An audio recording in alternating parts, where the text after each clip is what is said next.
어린이들에게 먼저 물어보겠습니다. 성경을 기록한 선지자들 중에 구약 시대의 마지막 선지자는 누구일까요? 네, 맞습니다. 조금 대답이 안 나올 것 같아서 제가 뭐라고 원고했었냐면 조금 어려운가요? 구약 성경에서 마지막 책을 기록한 분입니다. 이때쯤 나올 거라 생각했는데 빨리 대답해 주셨어요. 고맙습니다. 말락이라는 선지자입니다. 그럼 유다 나라가 망해서 그 백성들이 포로로 잡혀가는 것을 직접 본 선지자는 누구일까요? 그렇죠. 예레미야 선지자. 오늘은 상이 없어서 미안합니다. 예레미야 선지자입니다. 선지자를 흔히 예언자라고도 하는데 이 말 때문에 종종 오해를 가져오기도 합니다. 예언자는 국어 사전을 보면 앞일을 예언하는 자, 앞일을 미리 말하는 사람이라는 뜻으로 기록하고 있습니다.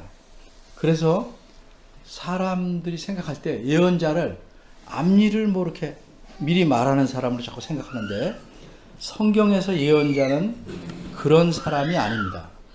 물론 앞일에 대해서도 말하지만 기본적으로는 하나님께서 전해라 하고 주시는 말씀을 그대로 전하는 사람을 예언자라고 합니다. 그것이 과거의 일이든 미래의 일이든 또 현재의 일이든 하나님께서 전하라고 주시는 대로 그대로 전하는 사람, 이것을 선지자 또는 예언자라고 합니다. 예레미야 선지자가 살던 시대는 왕을 비롯해서 백성들이 하나님 말씀을 지독하게 듣지 않는 시대였습니다. 그러기에 하나님께서는 예레미야를 통해서 백성들에게, 왕에게 경고하고 질책합니다. 이런 내용이 기록되어 있어서 예레미야서의 전체 내용은 대부분 어둡습니다. 그런데 이 어둠 속에서 한 줄기 햇살이 비추는 것처럼 소망의 말씀이 나옵니다. 이 소망의 핵심이 되는 내용이 오늘 본문에 등장한 그런 약속인데 이것은 여호와 하나님께서 새 언약을 세우시겠다는 약속입니다. 따라서 오늘 본문을 세 가지로 나눠서 생각해 보겠습니다. 첫째, 언제 새 언약이 수립되는가? 둘째, 어째서 새 언약이 필요한가? 셋째, 무엇이 새 언약의 특징인가? 첫째입니다. 언제 새 언약이 수립되는가? 언제 새 언약을 세우시는가? 우선 오늘 본문에서 되풀이되는 표현을 살펴보겠습니다. 먼저 눈에 띄는 게 무엇입니까? 우리말 성경을 우리가 읽어봤지만 매 구절마다 똑같은 말로 시작하고 있습니다. 바로 이 표현입니다. 나 여호와가 말하노라 하는 표현입니다. 한 절에 한 번씩 4번 나옵니다. 이 표현이 세 구절에서는 맨 앞에, 마지막 구절에서는 맨 뒤에 조금 다르게 여호와의 말이니라 라고 표현되어 있습니다. 그런데 원문에서는 이 4가지 표현이 모두 똑같습니다. 직역하면 여호와의 말씀이다 라는 표현입니다. 이 표현이 나온 위치도 31절은 앞에서 조금 지나서 34절, 3절과 4절은 중간이고 오히려 32절에서 맨 뒤에 나옵니다. 이런 차이는 왜 생겼는가? 우리말로 번역하느라고 생긴 것입니다. 어쨌든 오늘 본문이 여호와 하나님의 말씀임에도 불구하고 이렇게 매 구절마다 여호와의 말씀이라고 또 말씀하는 까닭은 여호와 하나님께서 반드시 그렇게 하신다 하는 사실을 강조하려는 것입니다. 첫 구절인 31절을 보겠습니다. 여호와께서 무엇이라고 말씀하십니까? 원문에서는 31절 처음 문장이 이렇습니다. 보라, 날들이 오이다. 여기서 날들이라는 것은 어떤 하루를 말하는 게 아니고 시대를 의미합니다. 그런데 그때는 언젠가인지는 모르지만 미래의 올 것이다. 이런 식으로 하나님은 말씀하지 않습니다. 이 말씀은 지금 이미 이리로 오고 있다는 뜻으로 말씀한 것입니다. 이것은 여호와 하나님께서 새 언약을 세우겠다는 약속의 말씀을 여기서 하고 한참 있다가 내가 약속했지 세워야지 이렇게 하신다는 의미가 아니고 세우시겠다는 약속의 말씀을 이미 실현하기 시작하셨다는 사실을 알려주는 겁니다. 예를 들어 봅니다. 친구가 오늘 오겠다고 전에 약속했는데 혹시 잊지 않았는가 해서 아침에 전화합니다. 그랬더니 친구가 대답하기를 나도 오늘이 너와 만나기로 약속한 날인 줄 알아. 이따 점심 먹고 갈게. 이렇게 말했을 때와 친구가 전화 받자마자 나 지금 너한테 가고 있어. 이렇게 말할 때 그 차이 충분히 느끼시겠죠? 그런 것처럼 여호와께서 약속하신 날이 이미 출발해서 오고 있다는 의미로 말씀한 겁니다. 그럼 지금 이쪽으로 오고 있다고 말씀한 그 시대는 언제인가? 오늘 본문에서는 그 시대가 언제인지 정확히 말씀하고 있지는 않습니다. 그러나 우리는 압니다. 예레미야의 말씀을 듣는 사람들은 그 정확한 시대를 몰랐어도 우리는 알고 있습니다. 성경을 알기 때문에, 그들보다 더 많이 알기 때문에 알고 있습니다. 구체적으로 어떻게 알게 되었습니까? 이 새 언약을 세우시는 분께서 직접 자신이 지금 내가 새 언약을 세운다라고 말씀하셨기 때문입니다. 그분이 누구십니까? 예수 그리스도이십니다. 제가 지난주 설교에서 말씀드리기를 새 언약이라는 낱말이 성경 전체에서 처음 나온 곳이 바로 오늘 본문인 예레미야 31장 31절입니다. 근데 지금 이 낱말이, 새 언약이라는 말이 누구 입에서 나왔습니까? 여호와 하나님 자신의 입에서 나왔습니다.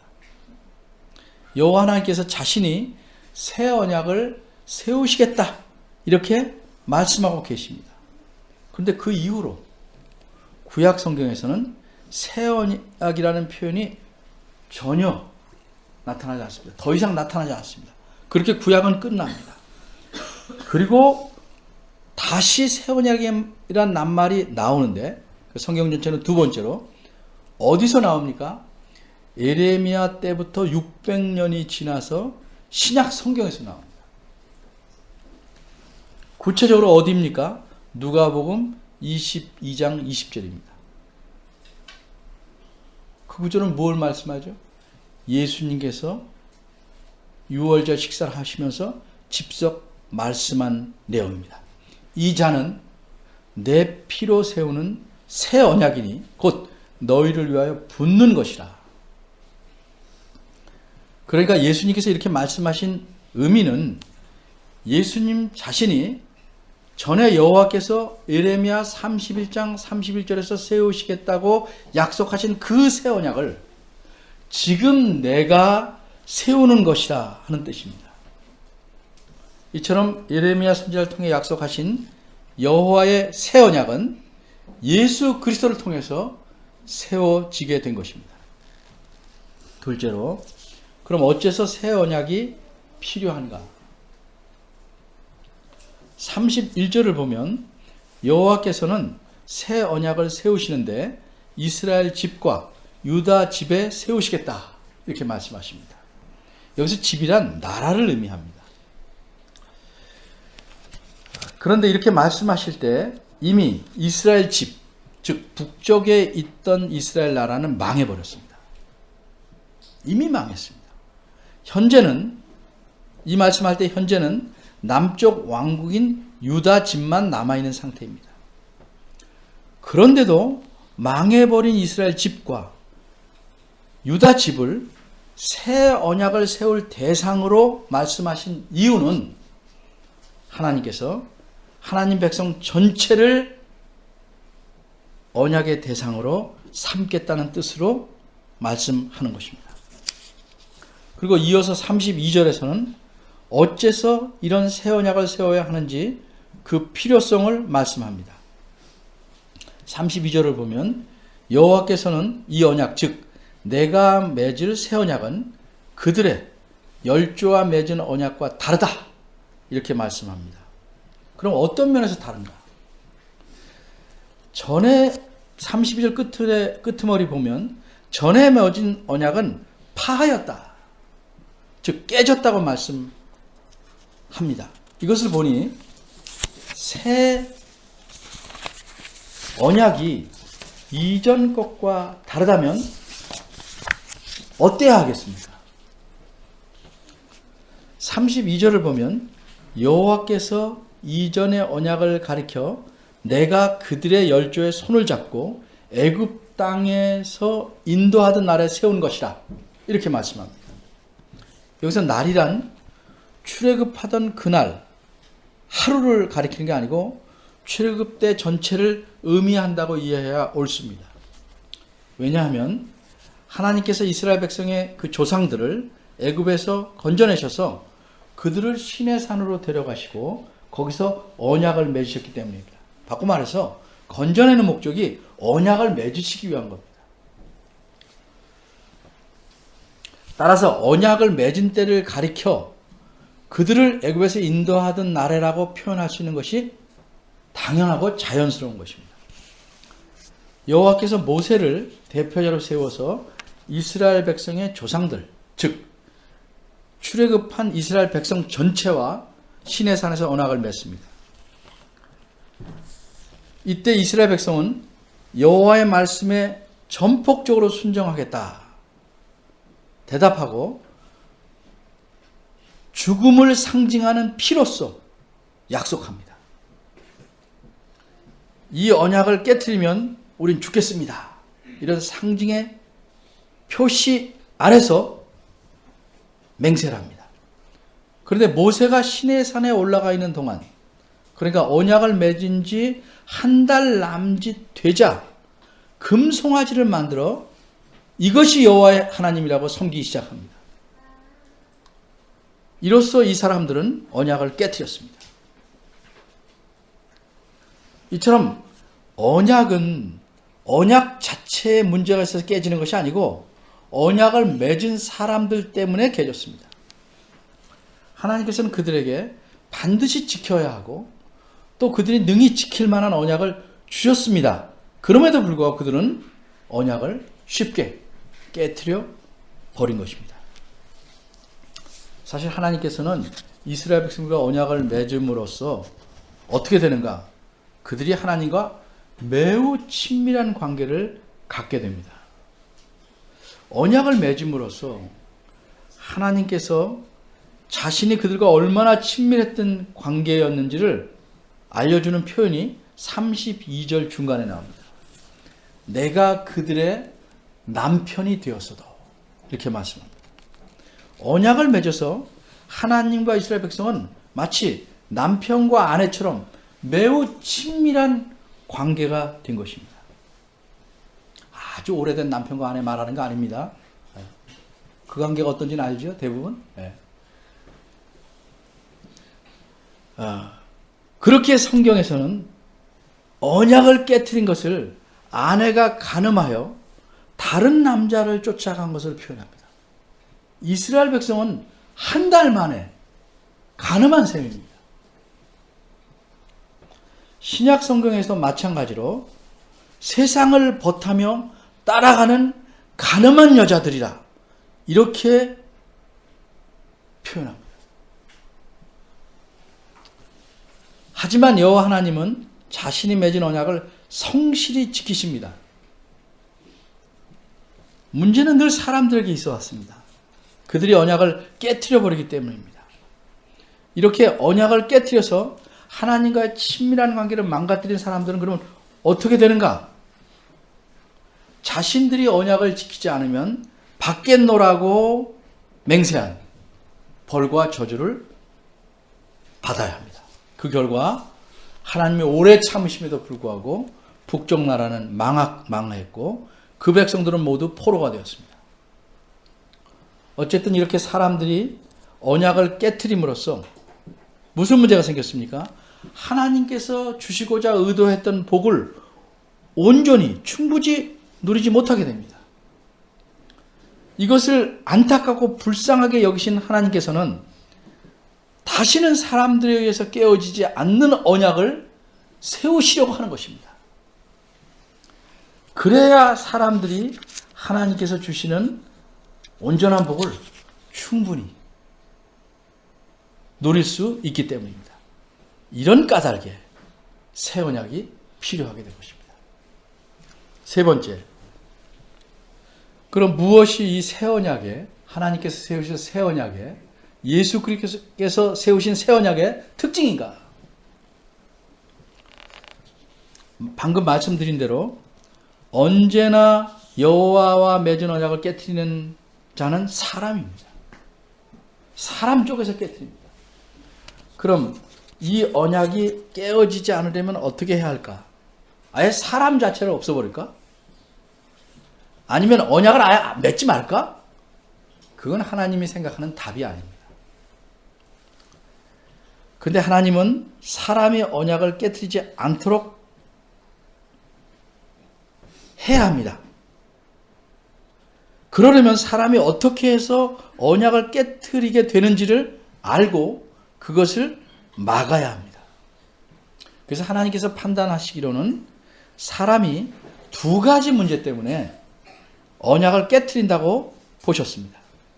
하나는 사람들이 하나님의 법을 온전히 또 제대로 알지 못하고 있다는 문제입니다. 또 하나는 이렇게 하나님의 법을 온전히 제대로 알지 못하기 때문에 법에 어긋나게 행동해서 죄를 짓는다는 문제입니다. 따라서 여호와 하나님께서는 이 두 가지 문제를 해결하시려고 합니다. 이런 하나님의 해결 방법이 33절과 34절에 나와 있습니다. 먼저 33절을 보겠습니다. 여기서 그날 후에라는 말씀이 나오는데 이 말씀은 여호와께서 31절에서 말한 그날, 그 시대가 이른 이후에는 이런 뜻입니다. 그러니까 그때는 이렇게 언약이 진행될 것이다. 이런 언약에 들어온 사람들은 이런 일이 그들에게 있을 것이다 하는 의미로 말씀하고 있습니다. 그런데 우리가 자세히 보면 여기서는 이스라엘의 집만 나오고 유다 집은 빠졌습니다. 왜 그랬을까요? 갑자기 여호와께서 계획을 바꾸신 것일까요? 그렇진 않습니다. 우리가 이스라엘 역사를 보면, 역사를 알면 이스라엘 집이라는 표현으로 여호와께서 무엇을 말씀하시려는지 압니다. 이스라엘 집이라는 표현으로 여호와께서는 하나님의 백성 전체를 가리키고자 하셨음을 알 수 있습니다. 이스라엘 백성은 원래 한 나라였는데 솔로몬 이후에 유다와 이스라엘 두 나라로 갈라졌습니다. 그리고 이 말씀을 하실 때는 북쪽의 이스라엘 나라는 이미 망했고 남쪽 유다 나라만 남아 있습니다. 따라서 만일 여기서 이스라엘 집을 북쪽 나라만을 가리킨다고 보면 이건 하나님 스스로가 약속을 안 하는 것과 마찬가지입니다. 왜 그렇습니까? 북쪽 나라는 이미 망해 있고 남쪽 나라는 포함시키지 않았기 때문입니다. 이런 뜻으로 하나님이 말씀하셨다면 이것은 31절에서 하신 약속을 스스로 무의미하게 만드는 것입니다. 따라서 여기서 이스라엘 집이라는 말은 원래의 의미대로 이스라엘 백성 전체를 가리키기 위해 이스라엘 집으로 표현한 것입니다. 적어도 출애굽한 이후에는 그들 전체가 이스라엘 집입니다. 이스라엘 백성입니다. 그래서 그 표현을 그대로 이어왔다고 볼 수 있습니다. 따라서 이 말씀은 하나님께서 하나님의 백성 전체에게 세울 언약의 특징이 무엇인지를 말씀하기 위해서 이제 시작한 것입니다. 먼저 하나님의 법을 이전과는 달리 온전히 바르게 알도록 하나님께서는 돌판에다 새겨주시지 않고 각자의 마음속에 기록하겠다라고 말씀합니다. 모세 때에는 하나님 말씀의 핵심인 십계명을 돌판에 새겨주셨습니다. 근데 이번에는 마음에 두시겠다 말씀입니다. 물론 비유적인 표현입니다. 이렇게 마음에 기록하면 이 법을 잘 익혀서 하나님을 온전히 바르게 알 수 있도록 하시겠다는 것입니다. 이렇게 마음에 하나님의 법을 세워두면 이들이 어떻게 될까? 먼저 33절 후반절에서 이렇게 알려줍니다. 나는 그들의 하나님이 되고 그들은 내 백성이 될 것이다. 물론 이전에도 언약을 맺으면 하나님은 그들의 하나님이 되셨고 그들은 하나님의 백성이 되었습니다. 이런 본질적인 면에서 새 언약이라고 해서 이전 언약과는 다르지 않습니다. 똑같습니다. 그러니까 새 언약이라는 건 이전 언약의 본질이라 목적을 바꾸는 것이 아닙니다. 이 언약의 본질과 목적을 사람들이 자꾸 깨트리니까 그것을 잘 이루기 위해서 온전하고 효과적으로 시행할 수 있는 방법을 취하신 것입니다. 예를 하나 들어보겠습니다. 이전에는 사람들이 어떤 의미에서 여호와를 자기 하나님으로 섬기고 자신들은 그분의 백성으로 살았는데 마지 못해서 그랬습니다. 마지 못해서. 죽지 못해서 이른바. 마지 못해서 여호와를 남편으로 섬기고 자신은 그분의 아내로 살았습니다.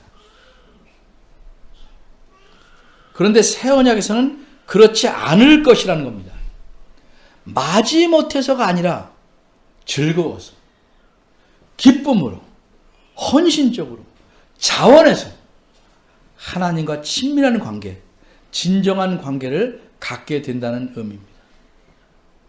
그래서 마지 못해서 오늘날 교회 나오고 마지 못해서 예수 믿는 사람은 새 언약 안에 있는 사람이 사실 아닙니다.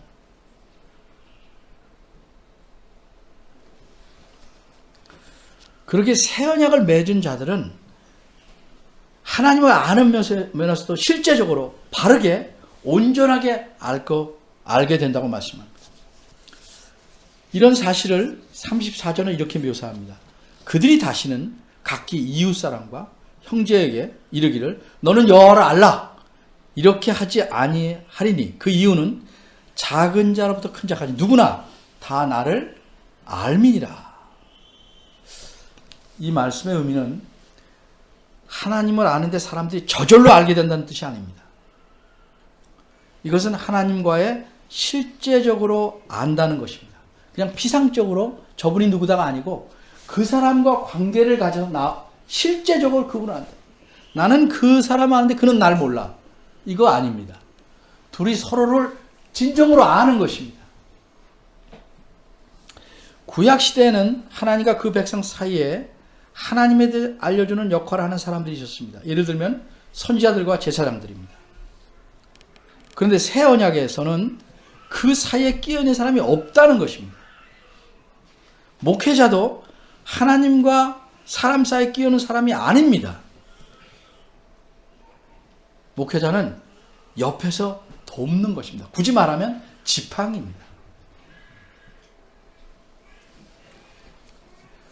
하나님이 그들의 하나님 되고 그들은 하나님 백성 되고 하나님이 그들의 남편 되고 그들은 하나님의 신부가 되기 때문에 또 하나님이 그들의 아버지가 되고 그들은 하나님의 자녀가 되기 때문에 근본적으로 하나님에 대한 알미 있는 것입니다. 이게 새 언약에 들어온 예수 믿는 사람들의 특징입니다. 예를 들면 집안에 여러 형제들이 있습니다. 근데 아주 말 못하는 아이도 아버지와 엄마를 압니다. 물론 형들보다는 지식적으로 많이 모릅니다. 그러나 근본적으로 나의 부모다. 거기에 대한 친밀한 암이 있습니다. 근데 형들은 어떻게 더 할까요? 부모님과 더 많이 살았으니까 더 많이 교제하고 부모님의 가르침을 받고 그러니까 암에 대한 내용이 풍성해진 것뿐이지 마치 아기도 사람이고 어른도 사람인데 어른이 더 성숙한 것처럼 새 언약에 있는 사람들은 하나님에 대한 암이 근본적으로 같습니다. 본질적으로. 양의 차이가 있는 것입니다. 형제들이 부모님에 대해서 가는 알미, 양은 차이가 있지만 본질적으로 같은 것과 마찬가지입니다. 이처럼 새 언약에 들어오면 하나님은 내 아버지시다. 그 하나님을 아바 아버지라 부른다. 친밀하게. 나는 그분의 자녀고 그분의 백성이다 하는 알미 생기는 것입니다. 이렇게 진정한 관계가 생기면 어떻게 됩니까? 자연히 하나님 말씀에 순종하려고 하고 그분을 기쁘시게 하려는 삶을 살려고 애쓰게 됩니다. 이게 특징입니다. 또 다른 중요한 특징은 34절 후반절에 있습니다. 내가 그들의 죄악을 사하고 다시는 그 죄를 기억지 아니하리라. 이게 무슨 말입니까? 하나님이 기억을 상실한다는 뜻이 아니죠. 죄의 완전한 용서를 의미하는 것입니다. 사람들은요, 용서하고 나서도 또 그의 죄의 책임을 묻는 경향이 있습니다. 그런데 하나님은 그렇게 하시지 않습니다. 용서하시면 그 시점으로 모든 것을 다 지우십니다.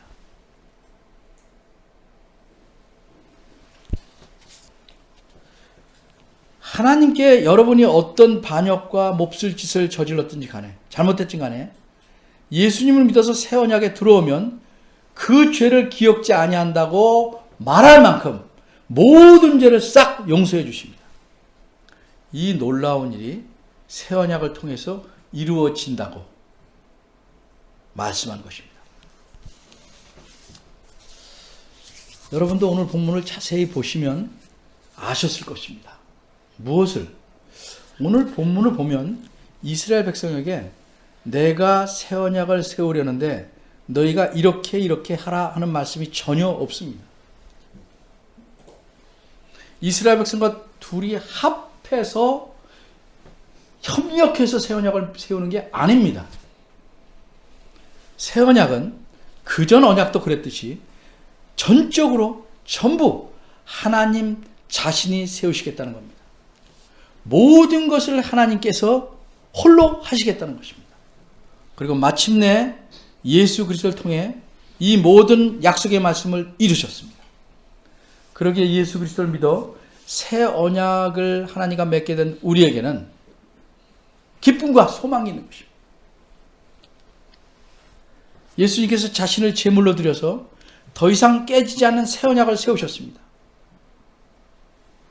그래서 예수 믿는다는 것은 예수님을 통해 하나님과 생명을 건 언약 속에 들어온 것입니다. 그러기에 이 사실을 알면 몸과 마음을 다해서 하나님과 그리스도를 진심으로 섬기고 사랑할 수밖에 없는 것입니다. 근데 많은 사람들이 마치 아이들 같습니다. 아이들은 부모님이 베푸시는 사랑과 모든 것은 별로 기억 못하고 당장 주는 돈 몇 푼이나 선물에 죽고 살고 합니다. 그러나 성숙하면 그런 것 없어도 부모님이 나의 부모님이요, 나를 위해 얼마나 헌신적으로 행하시고 행하신 일이 무엇인지를 알고 감사합니다. 신앙이 성숙하면 하나님에 대해서도 예수 그리스도에 대해서 그렇게 감사함이 넘치는 겁니다. 내 삶에 뭔가 획기적인 일을 해야 그때만 감사하는 것이 아니고 삶 전체가 어떤 기초 위에 있는지를 알기 때문에 늘 감사가 넘칠 수밖에 없는 것입니다.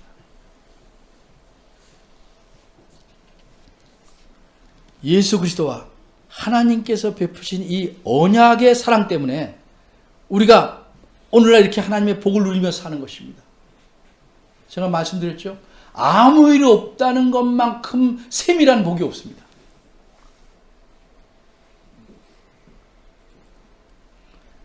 더구나 우리는 하나님과 늘 함께 살아갑니다. 그래서 우리를 보호하시고 인도하시고 이끌어 가십니다. 정말 이 사실을 믿고 가슴속에 담고 있다면 우리 삶은 변할 수밖에 없습니다. 그래서 진정으로 예수 믿는 사람은 변하는 겁니다. 예수 믿어서 변하지 않는다면, 죄성이 없어진다는 뜻은 아니지만 변하지 않는다면 둘 중에 한 가지 이유 때문입니다. 깊이 병들었거나 아니면 실제로는 안 믿거나.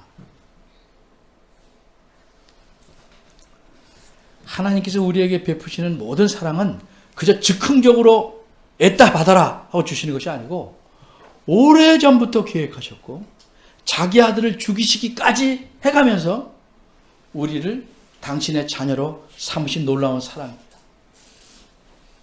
그래서 우리는 온 마음을 다해서 하나님을 사랑하며 감사하며 기뻐하며 살아가야 할 것입니다. 기도하겠습니다. 하나님 아버지, 저희가 저희 힘으로 하나님을 따르도록 하지 아니하시고 하나님 자신의 사랑과 계획에 따라 영원히 깨어지지 아니할 언약을 세우셔서 그 언약 속으로 들어오도록 은혜를 베푸셨나이다. 이제 우리 마음속에 계신 성령 하나님께서 우리가 하나님의 자녀인 것과 하나님이 우리의 왕이시고 주인 되심을 증거하고 있사오니 우리가 이러하신 하나님 앞에 우리를 사랑하는 남편과 같은 그런 심정으로 우리의 삶을 다드려 섬기며 살아가서 하나님을 기쁘시게 하고 세상을 쫓아가지 않도록 이끌어 주옵소서. 그래서 마침내 주님 앞에 나아가 참 기쁜 얼굴로 만나 뵙는 그날까지 주님을 온전히 쫓아갈 수 있도록 이끌어 주시기를 바라옵나이다. 예수님의 이름으로 기도합니다.